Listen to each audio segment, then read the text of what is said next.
Salut, vous l'avez sûrement remarqué, mais on est actuellement en octobre, et en plus d'être le mois d'anniversaire de mon père, d'ailleurs bon anniversaire papa, c'est également le mois d'Halloween. Cette année, couvre-feu oblige, peu de gens vont avoir l'occasion de sortir demander des bonbons ou autres friandises, ce qui veut dire qu'il est probable que beaucoup de gens se retrouvent devant la télé à mater un bon film. Cette introduction est beaucoup trop longue, puis-je suggérer quelque chose de plus court? Ouais, vas-y, je m'en sors pas.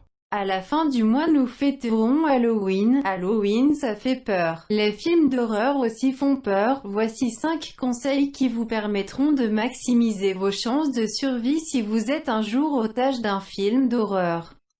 D'accord. Numéro 1 du coup, la location. Je sais bien que ça faisait longtemps que vous n'étiez pas partis tous ensemble comme à l'ancienne, mais déjà quand votre hôte Airbnb vous annonce qu'il ne pourra pas vous accueillir lui-même, mais que tranquille, le manoir sera ouvert à votre arrivée, et qu'il est effectivement ouvert parce que de toute façon il ferme pas, ça pourrait constituer une raison suffisante de faire demi-tour, non? D'autant plus si vous constatez dès en entrant dans le cimetière/jardin de l'habitation que votre réseau est inexistant. Numéro 2, restez groupés. Si malgré tous les signes évoqués plus tôt, vous décidez quand même de passer votre week-end là-dedans, après tout vous avez payé la location, par pitié, restez groupés. Vous êtes quand même dans un film d'horreur, si le compteur électrique saute, et croyez-moi il va sauter, n'allez pas régler ça solo éclairé par une bougie. Tout le monde prend son téléphone en mode flash et vous allez tous gentiment soit régler le souci ensemble, soit vous vous barrez. Numéro 3, courage. Si votre enfant se met subitement à parler en latin à l'envers après être revenu de la cave, il est foutu. Peut-être pas vous, enfin pas pour le moment, mais lui si. C'est inutile d'appeler la police, ils ne vous croiront pas. Vous pouvez peut-être tenter une prière même s'il y a une chance sur deux pour que la nature de la menace soit justement en rapport avec la religion. Rendez-vous à l'évidence, vous êtes seul. Le mieux à faire dans ce genre de cas, c'est de planter une hache d'un coup sec dans le crâne de votre fils, avant qu'il en soit au stade de pouvoir faire des 360 avec sa tête en pleurant du sang. Numéro 4, restez sur vos gardes. Si vous entendez un bruit inquiétant, c'est un beau réflexe d'être sur ses gardes. Donc ne faites pas l'erreur de la baisser quand vous voyez un chat. Un bruit peut en cacher un autre, ou pire, c'est peut-être le chat qui vous traque. Pourquoi je suis pas scénariste déjà? Ah oui, c'est vrai. Quoi qu'il en soit, soyez à l'affût du moindre bruit de porte ou de pas si vous ne voulez pas être pris par surprise et contraint à fuir en courant. De toute façon, soyez honnête, vous allez vous ramasser si vous tentez un sprint, c'est évident. Et même si vous vous relevez assez vite pour mettre une vitesse à celui qui vous poursuit, vous croyez vraiment pouvoir le semer? Il va vous rattraper, et en marchant en plus, c'est humiliant. À ce stade, la fuite ne sert à rien, mourrez la tête haute. Numéro 5, la victoire. Si par chance vous êtes un survivant, ou plutôt une survivante si on en croit les statistiques, et que vous êtes venu à bout de votre agresseur, s'il vous plaît, achevez-le. Il a beau être parfaitement immobile sur le sol ou en train de brûler, tant que vous êtes capable de dissocier sa cervelle d'un hachis parmentier, c'est qu'il reviendra. Et croyez-moi, ni vous ni le spectateur n'a envie d'un deuxième film souvent moins bon. Voilà, évidemment ce ne sont que des conseils, et si vous voulez plutôt proposer à Pennywise de boire une limonade en jouant aux cartes, c'est à vos risques et périls. Je profite de la fin de cette vidéo pour vous faire remarquer que le rythme de sortie a un peu évolué. Il est passé d'une vidéo toutes les 2 semaines à l'anarchie totale. Je m'en excuse et vais essayer de régulariser tout ça. Si vous voulez plus de détails sur l'évolution du planning, rejoignez-moi sur Twitter. Et si la vidéo vous a plu, n'hésitez pas à la partager. Sur ce, moi je vous laisse, faut que j'aille lutter contre le sommeil. T'entends ça Kruger? J'ai pas peur de toi, moi tu vas faire quoi? À la prochaine, salut!